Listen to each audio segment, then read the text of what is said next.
जी आज हम जनाब चेलम कचहरी में आए हुए हैं जी, और इधर एक औरत है वो रो रही है, उसके साथ जुल्म हुआ है जी। तो किसने जुल्म किया है जी, तो आए जी उनकी ज़ुबानी सुनते हैं जी खातून से कि किसने जुल्म किया है जी। जी जी जी ना के ना है थोड़ा जी हैं माफिया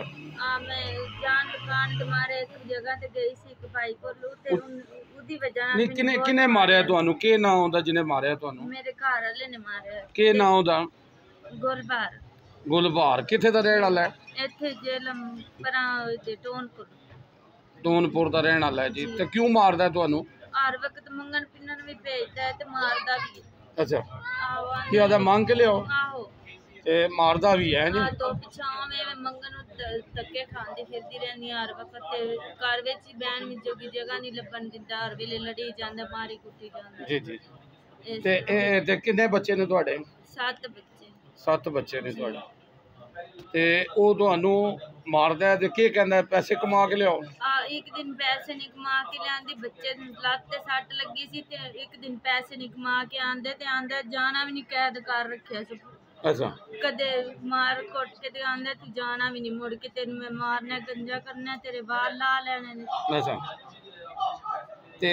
अपना ते किन्ने बच्चे ने तुहाडे 7 ते भैन भाई कोई नहीं तुहाडे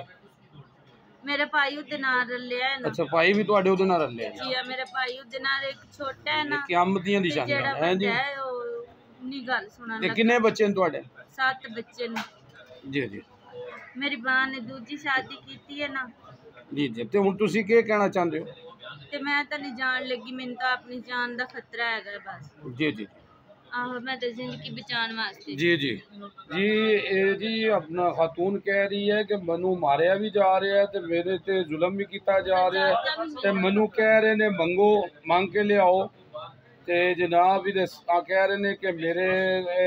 जेड़े ने 7 बच्चे ने मेरे बच्चे भी लै लेने ते मनु मार के ते मनु कट दिता ने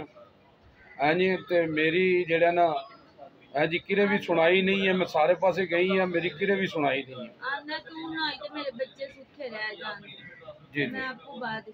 जी जी जी ते जनाब